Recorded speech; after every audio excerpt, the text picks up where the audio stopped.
तो आशा करता हूँ आप लोगों ने अपना लिखने के लिए नोटबुक और वो तो ले ही लिया होगा। ठीक है, तो उसी तरह छोटी छोटी चीज़ों पर और कैसे उनको प्रिडिक्शन में यूज़ करते हैं इसका। तो आज हम बात करते हैं एक और बड़ा मेजर संदर्भ होता है ज्योतिष में, वो है पुरुषादि राशि चक्र। यानी कौन सी राशियां जो हैं पुरुष हैं, कौन सी राशियां जो हैं, मतलब सॉरी, ग्रह की पहले बात कर लेते हैं। साथ साथ सारी चीजें सीखते हैं कि कौन से ग्रह जो हैं वो पुरुष ग्रह कहलाते हैं ज्योतिष में, कौन से ग्रह स्त्री ग्रह कहलाते हैं, और कौन से ग्रह नपुंसक ग्रह कहलाते हैं। तो सबसे पहले ध्यान रखिए कि हम पहले बात करते हैं पुरुष ग्रहों की। यानी हमारे टोटल 9 ग्रह हैं। ठीक है, राहु केतु को भी थोड़ी देर के लिए एक्सक्लूड कर देते हैं, क्योंकि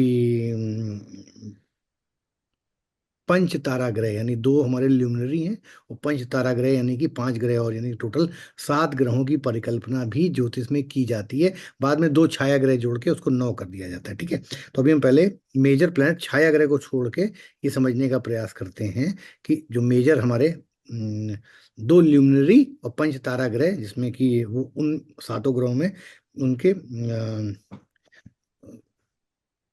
पुरुष, स्त्री और नपुंसक गुण को समझने का प्रयास करते हैं। राइट। सूर्य, मंगल, बृहस्पति यानी सन, मार्स, जुपिटर, ये जो है पुरुष प्रधान ग्रह हैं। ठीक है, पुरुष ग्रह हैं, यानी इनकी संज्ञा जो है वो पुरुष समान कही गई है। शुक्र और चंद्रमा स्त्री ग्रह बताए गए हैं। शुक्र एंड चंद्रमा, मून, यानी वीनस एंड मून आर स्त्री ग्रह। और बुध और शनिश्चर जो हैं ये नपुंसक ग्रह कहे गए हैं। अब फंडामेंटल यहीं से सीखने और समझने वाला है। तो हम लोग पहले नपुंसक ग्रह से लेते हैं। नॉर्मल जो लोग एस्ट्रोलॉजी सीखते हैं वो जब नपुंसक ग्रह सुनते हैं तो उनको लगता है कि it has to do something with fertility. ठीक है, यानी कि वो चाहे फिर काम क्रिया हो, संतान उत्पत्ति हो, या फिजिकल इम्पोर्टेंसी हो, उससे रिलेटेड नपुंसकता होती है, मगर ऐसा नहीं है। ठीक है, नपुंसक ग्रह जैसे मान लीजिए बुध और शनिश्चर हैं। ठीक है, अब इसको थोड़ा सा समझने की कोशिश करिए। जैसे मान लीजिए आप सबको पता है कि कुंडली में 12 भाव होते हैं। ठीक है, तो 12 भाव होते हैं, तो उसमें मान लो फॉर एग्जाम्पल पंचम भाव जो है वो बुद्धि और विद्या का भाव है। ठीक है, मान लो हर भाव से कुछ ना कुछ 50 चीजें देखी जाती हैं। उसी प्रकार से पंचम भाव से भी 50 चीजें हम देख सकते हैं, लेकिन फिलहाल अभी में एक चीज पकड़ के चलते हैं। एक या दो चीजें कि बुद्धि और संतान। ठीक है, बुद्धि, विद्या, संतान। तो अब मान लो पंचम भाव में कोई नपुंसक ग्रह जैसे कि बुध और शनिश्चर बैठा है, तो इसका मतलब इसके बहुअर्थी मीनिंग जब आप निकालोगे तो एक तो मीनिंग बड़ा क्लियर होता है कि भाई हो सकता है जातक में संतान उत्पन्न करने की क्षमता ना हो, फिजिकल रूप से वो इनमच या नपुंसक हो। ठीक, और ये प्रिडिक्शन 99 के 99% एस्ट्रोलॉजर यही निकालेंगे। लेकिन आप लोगों को उन 99 एस्ट्रोलॉजरों से अलग बनना है। तो जब आपको उनसे अलग बनना है तो इसको समझिए। जैसे नपुंसक का मतलब होता है उजड़, बंजड़ भूमि, जिसमें अगर बीज डालें तो कुछ पैदा ना हो। तो यानी कि कहने का मतलब क्या है कि अब इसको थोड़ा सा हटा के सोचो, विचार करो कि बुद्धि का भी तो घर है, विद्या का भी तो घर है। तो यानी कि आदमी विद्या भले डिग्री ले ले, पढ़ाई भले कर ले, हाई स्कूल इंटर कर ले, लेकिन उसकी विद्या उसके लिए नपुंसक रहेगी। यानी कि वो जो विद्या जो उसने ग्रहित करी है, उससे वो कुछ नए फूल नहीं खिला पाएगा, नया कुछ सृजन नहीं कर पाएगा, नया कुछ बना नहीं पाएगा, अपने जीवन में अच्छा उद्देश्य नहीं ला पाएगा, अच्छी नौकरी नहीं ढूंढ पाएगा। तो क्या हुआ, विद्या नपुंसक हो गई। कहते हैं यार तुम्हारा जो है, कहते हैं ना, तुम्हारी जो है विद्या किसी काम नहीं आई। तो नपुंसक का मतलब क्या है, तो यहाँ पे हमेशा फिजिकल नपुंसक पे कभी मत जाना, क्योंकि ऋषियों ने बहुत चीजें गूढ़ में लिखी हैं। जैसे मान लो कि लव अफेयर हुआ 5th हाउस से किसी का, तो अब लव अफेयर जो है वो किसी अंजाम तक नहीं पहुंचा, नपुंसक हो गया। यानी उसमें कुछ फूल नहीं खिले। ऐसी मिट्टी, बंजर भूमि, उसी को नपुंसक बोलते हैं। जो भूमि ऊसर भूमि, यानी कि जो कुछ पैदा ना कर पाए, और जो पैदा नहीं कर पाता उसको, एक संस्कृत क्योंकि एक बहुत रिच लैंग्वेज है, तो वहां नपुंसक के बहुत मीनिंग हो सकते हैं। यही चीज जो है ज्योतिष में तुम्हें और हमें सीखनी होती है कि हम देखो, आप लोग आने वाले समय में आम एस्ट्रोलॉजर से अलग क्यों कहलाओगे, क्योंकि आप नपुंसक की परिभाषा संस्कृत में डिफरेंट डिफरेंट जो आयाम दिए हैं उनके हिसाब से कर रहे हो। और आम एस्ट्रोलॉजर जो पढ़ेगा वो सिर्फ समझेगा कि फिफ्थ में अगर शनि और बुध है तो आदमी नपुंसक, फिजिकली नपुंसक। सेवंथ में बैठा तो फिर सेवंथ में अगर मान लो बुध और शनि बैठा है तो ठीक है, seventh is a house, seventh house is the house of private parts. तो प्राइवेट पार्ट्स में अगर बुध और शनि बैठेगा तो there is chances person can be important, person important हो सकता है, नपुंसक हो सकता है। लेकिन दूसरा पहलू, हो सकता है उसकी शादी में नपुंसकता आ जाए, मतलब कहने का मतलब शादी में कोई रिजल्ट ना आए, कोई फूल ना खिले, मतलब फूल ना खिले मतलब कोई खुशी ना हो, कोई एकदम कहते ना यार शादी तो हो गई लेकिन कुछ बदलाव नहीं फील हुआ, कुछ हुआ नहीं, मतलब कुछ चेंजेस नहीं आए, लाइफ एज इट इज चलती रही, जैसे लगता है कि वो हमारे लिए अनप्रोडक्टिव रहेगी। कई लोग कहते हैं ना सेवंथ हाउस क्या है, बिजनेस पार्टनरशिप है। यार बिजनेस पार्टनर तो शिप तो कर ली, किसी के साथ बिजनेस खोल भी लिया, कंपनी भी बना ली, लेकिन कुछ प्रोडक्टिविटी नहीं हुई, ऐसा लग रहा है जैसे और बंजर हो गया काम। ठीक है, तो यहाँ पे आपको अलग एस्ट्रोलॉजर बनने के लिए ये समझना है। अब हमने जैसे अपने समय में पढ़ाई की थी, हम वैसे ही आपको गाइड कर सकते हैं। तो हमने जैसे तीनों वर्ड को पकड़ा, पुरुष, स्त्री और नपुंसक। इसके लिए फिर तुम्हें कुछ बड़ी अच्छी संस्कृत की पुरानी साइट्स हैं, हाँ, उसमें तुम इनके डिफरेंट डिफरेंट मीनिंग्स दिए होते हैं। जैसे एक साइट होती है, एक विकीपीडिया की भी है, एक जो है लाइब्रेरी, बहुत अच्छी, मैं अभी जो डिवाइन लाइब्रेरी करके है, विजडम लाइब्रेरी, राइट। अब तुम विजडम लाइब्रेरी में जाओ, अगर तुमको वो सीखना है। देखो हम, क्योंकि हमारे पास तो मान लो बहुत सारी चीजें हैं बताने की, उस हिसाब से अगर हम बताने लगे तो पता लगेगा यही टॉपिक जो है चलेगा 1 महीने तक, ठीक है। तो हम तुम लोगों को थोड़ा होमवर्क भी साथ साथ दे दें, जैसे हमने तुमको हिंट कर दी कि इसको कैसे पकड़ना है। तो तुम में से जो मेरे बढ़िया स्टूडेंट बनने वाले होंगे आगे, वो क्या करेंगे, जैसे मैं तुमको हिंट कर दी विजडम लाइब्रेरी, गूगल पे जाओ, विजडम लाइब्रेरी टाइप करो, विजडम लाइब्रेरी में जाके स्त्री पुरुष नपुंसक तीनों वर्ड टाइप कर दो एक साथ। इसके बाद जो पन्ने वहां खुल के हैं उनसे तुमको पता चलेगा, विजडम लाइब्रेरी तुम्हें हर वर्ड के 20-20 40-40 50-50 डेफिनेशन देती है। तो वो नपुंसक के तुमको कम से कम 50 डेफिनेशन देगी, पुरुष के वो 50 डेफिनेशन देगी, स्त्री के वो 50 डेफिनेशन तुम्हें देगी। जब वो तुम डेफिनेशन पढ़ोगे ना, कि स्त्री की 50 डेफिनेशन, जैसे स्त्री की डेफिनेशन क्या है, एक तो स्त्री, स्त्री क्या है, उसके अंदर मातृत्व होता है, उसके अंदर पोषण की क्षमता होती है, उसके अंदर जो है लोगों के दुख को समझने की शक्ति होती है, स्त्री में धारण करने की यानी कि सहन करने की क्षमता। अब मैंने 4 डेफिनेशन तुम्हें बता दी, ऐसी तुम्हें 50 डेफिनेशन और मिलेंगी। तो जब तुम 50 डेफिनेशन पढ़ते हो स्त्री के बारे में, तो तुम स्त्री ग्रह अगर जो है चंद्रमा और शुक्र हैं, तो चंद्रमा और शुक्र के बारे में वो 50 डेफिनेशन पढ़ने के बाद कम से कम 25-30 नए पॉइंट तुम चंद्रमा और शुक्र में जोड़ सकते हो, जो सही तरीका है पढ़ने का। ठीक है, नोट कर लो विजडम लाइब्रेरी।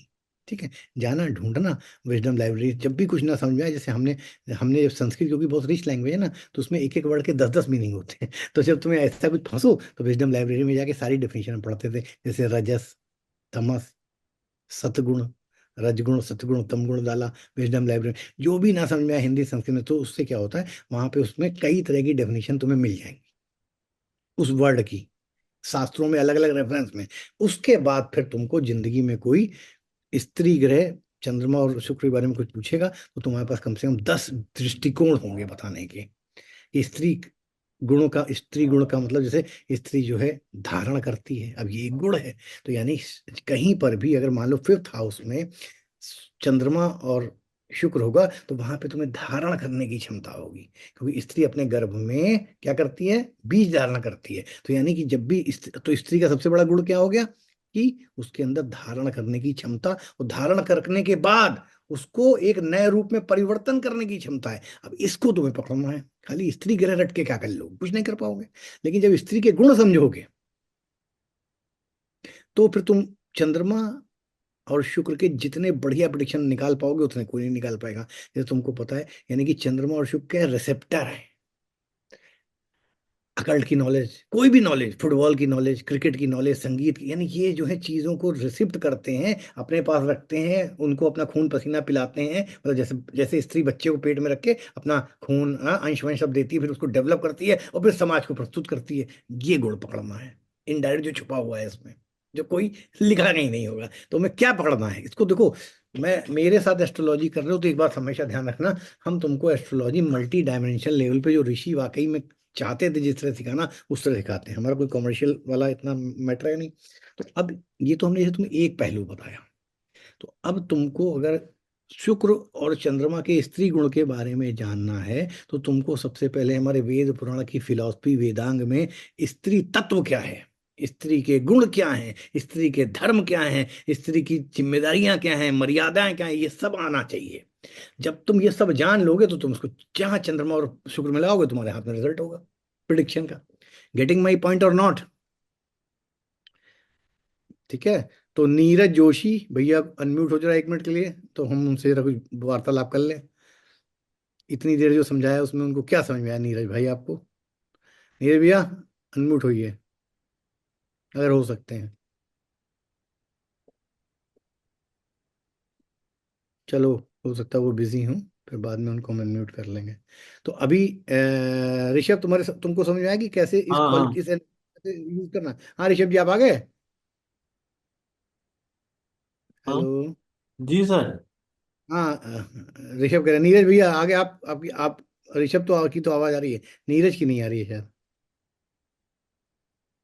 कोई बात नहीं, ठीक है ऋषभ, तुम तो समझ रहे हो ना जी जी जी जी ऐसे क्वालिटी को आगे कई लेवल पे समझना है, ठीक जी है। जी जी। अब यहाँ पे अब उसी प्रकार जैसे पुरुष ग्रह, सूर्य मंगल और बृहस्पति पुरुष ग्रह हैं। तो पुरुष ग्रह में सबसे पहले तुम समझो नेचर में, प्रकृति में स्त्री और पुरुष का मेजर डिफरेंस क्या है। पुरुष के नेचर में क्या ऐसी बातें हैं जो स्त्री में नहीं होती हैं। यानी पुरुष जो है थोड़ा सा एग्रेसिव हो सकता है। अच्छा देखो यहाँ पे एक चीज और समझना, मान लो ऋषभ जो है वो शुक्र और चंद्रमा प्रधान हो जाए, और अरुणा मैम जो है मान लो सूर्य मंगल बृहस्पति प्रधान हो जाए, तो इससे कोई मतलब नहीं है कि अरुणा मैम तो हमेशा फीमेल रहेंगी, लेकिन इनके अंदर जो क्वालिटी हो जाएगी, अगर सूर्य मंगल प्रधान ही हो जाएंगी तो इनके अंदर फीमेल होते हुए पुरुष जैसी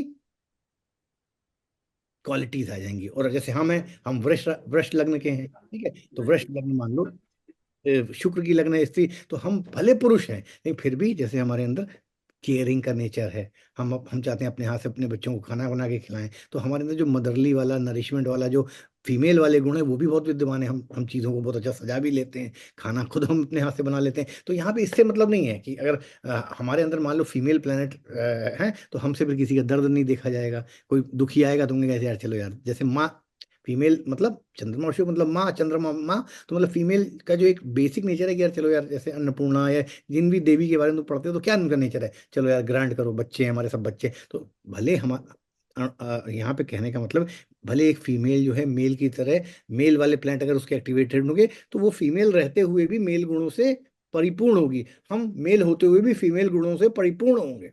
ठीक है, ये चीज जरूर समझना। तो इससे तुम्हें क्या पता चलता है, जब तुम चार्ट देखते हो, किसी की लग्न देखते हो, किसी के पर्सनल प्लैनेट चंद्रमा देखते हो, किसी का पर्सनल प्लैनेट सूर्य देखते हो, तो तुम्हें उसकी आत्मा, मन और शरीर के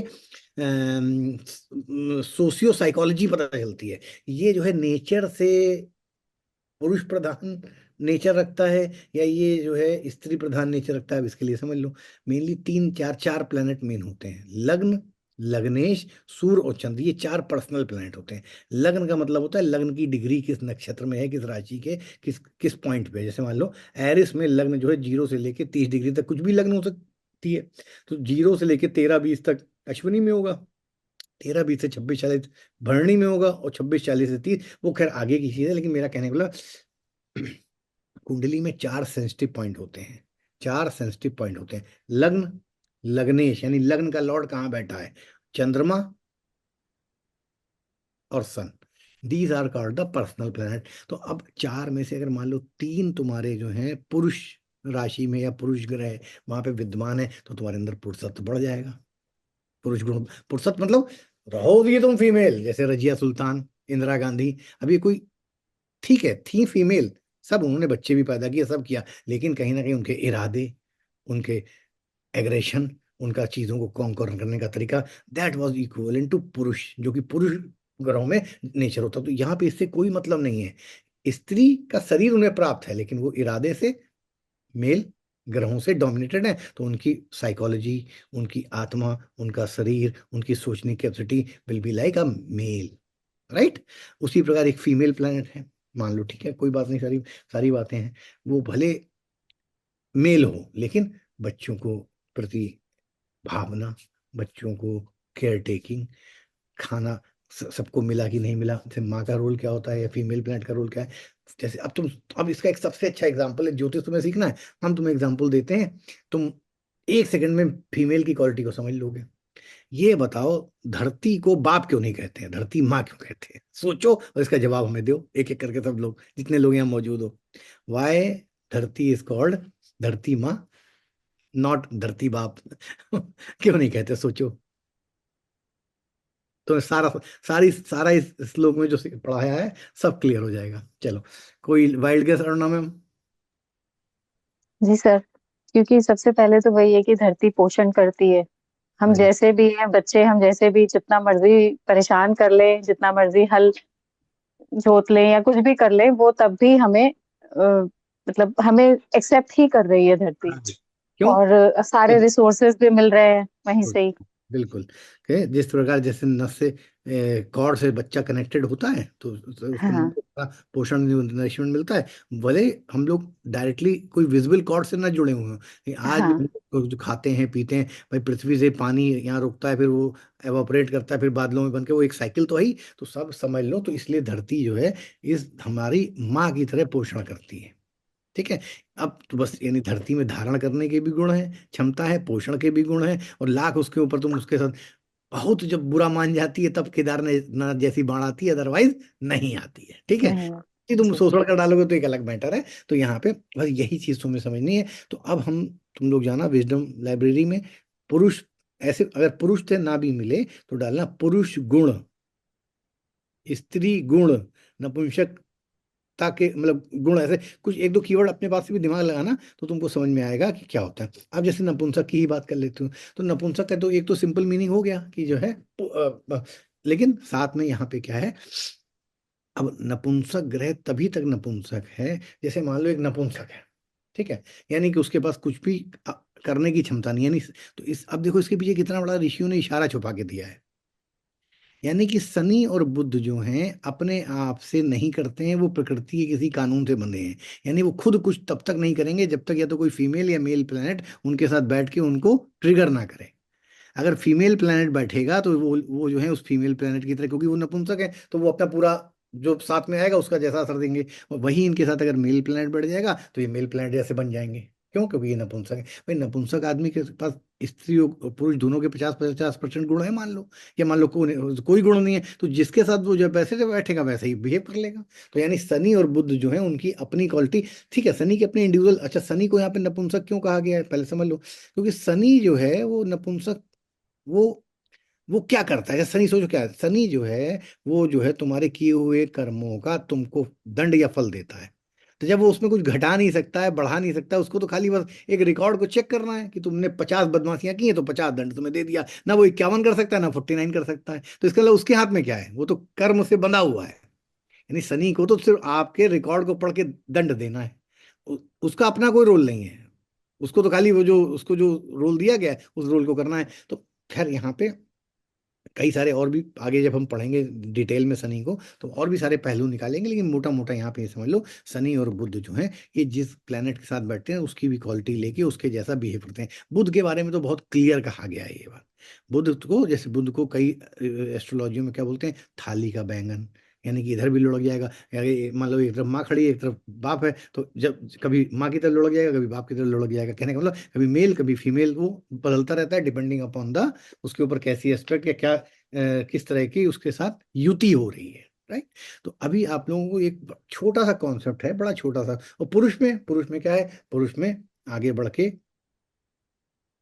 किसी की भी सीमा के अंदर एंटर करके चीज को पाने की कैपेसिटी होती है, किसी चीज को कवर अप करना, अपना वर्चस्व जाहिर करना। ठीक है। मतलब यहाँ पे जो पुरुष प्रधान क्वालिटियां हैं वो हैं मंगल में, सूर्य में और बृहस्पति में। ये तीनों मेल प्लेनेट हैं। ठीक है। तो ये जो है सृष्टि की रचना करने के लिए आगे किसी का सहारा लेते हैं और उसके साथ सृष्टि को आगे बढ़ाते हैं। ठीक है। तो यहाँ पे पहले, अब आपको बहुत छोटा सा टॉपिक ये है, लेकिन ये तुम्हें लाइफ में बहुत सारी चीजों में हेल्प करेगा अगर तुम ध्यान से ज्योतिष पढ़ोगे। लेकिन उसके लिए तुमको स्त्री, पुरुष और नपुंसक गुणों को बहुत डिटेल में, वेदांत लेवल पे, उपनिषद लेवल पे, पुराण लेवल पे इन तीनों गुणों को समझना पड़ेगा। इन तीनों गुणों को समझने के लिए तुम्हें कुछ अच्छी साइट्स पता होनी चाहिए जो संस्कृत के वर्ड्स को अच्छे से एक्सप्लेन करती हैं। तुम विकिपीडिया में भी डाल दो पुरुष प्रधान, स्त्री प्रधान, नपुंसक लिंग, उस पर फिर देखो उनमें क्या क्या डेफिनेशन वो दे रहे हैं, तो उससे तुमको, अब ये तो हो गया तुमने जैसे इनके सबके गुण तत्व धर्म समझ लिए कि नपुंसकता, पुरुष प्रधानता में ये क्वालिटी होती है, स्त्री में ये क्वालिटी। अब अगला क्वेश्चन आता है 12 भाव में इसको लगाना कैसे जाए। सेवेंथ हाउस में अगर मान लो मेल प्लेनेट ज्यादा आ जाए तो क्या होगा, नपुंसक प्लेनेट आ जाए सेवेंथ हाउस में तो क्या होगा, कुछ एक नपुंसक एक मेल एक फीमेल आ जाए तो क्या होगा। देखो, अब बनाओ फर्मेंटेशन कॉम्बिनेशन 12 हाउस से। तो सबसे पहले ये समझो कि सातवां हाउस क्या होता है। सातवां हाउस है बिजनेस पार्टनरशिप, पद प्राप्ति। पद प्राप्ति मतलब हाई पोस्ट को प्राप्त करना। सातवां हाउस है हमारा फिजिकल रिलेशन। सातवां हाउस है हमारे प्राइवेट पार्ट्स, जेनाइटल्स, ठीक है। और सातवें हाउस में और 50 चीजें। अब जैसे सातवें हाउस की हम तुम्हें परिकल्पना बताएं, तो जैसे नॉर्मली हम लोग जैसे पढ़ते हैं ना, तो हम लोग सबसे पहले क्या पढ़ते हैं, सातवें हाउस से, जैसे हमने तुमको चार पांच छह बातें बताई फटाफट, तो तुम लोग नॉर्मली सातवें हाउस तक लोगों की नॉलेज यहीं तक सीमित होती है, ठीक है। लेकिन अब जब तुम लोग यहाँ पढ़ रहे हो तो यहाँ पे चीजों को समझो। सातवां हाउस जो है, अब हम कुछ तुम्हें कीवर्ड देख रहे हैं, उसको एक अलग लाइन बनाओ, लंबी सी लाइन खींचो, उसमें लिखते जाओ कीवर्ड। सातवां हाउस जो है वो है एक्विजिशन ऑफ ब्यूटीफुल क्लोथ। अच्छे नए कपड़े पाने का हाउस है सातवां। अगर किसी को अच्छे नए कपड़े मिल रहे हैं, रेगुलर मिल रहे हैं, तो इस देखो, अब देखो प्रिडिक्शन ज्योतिष कैसे सीखा जाता है। अगर किसी को फटाफट कपड़े मिलते हैं, जल्दी जल्दी कपड़े मिलते हैं, तो नॉर्मली हम क्या बोलेंगे कि सातवां हाउस जो है वो एक फास्ट मूविंग प्लेनेट होगा।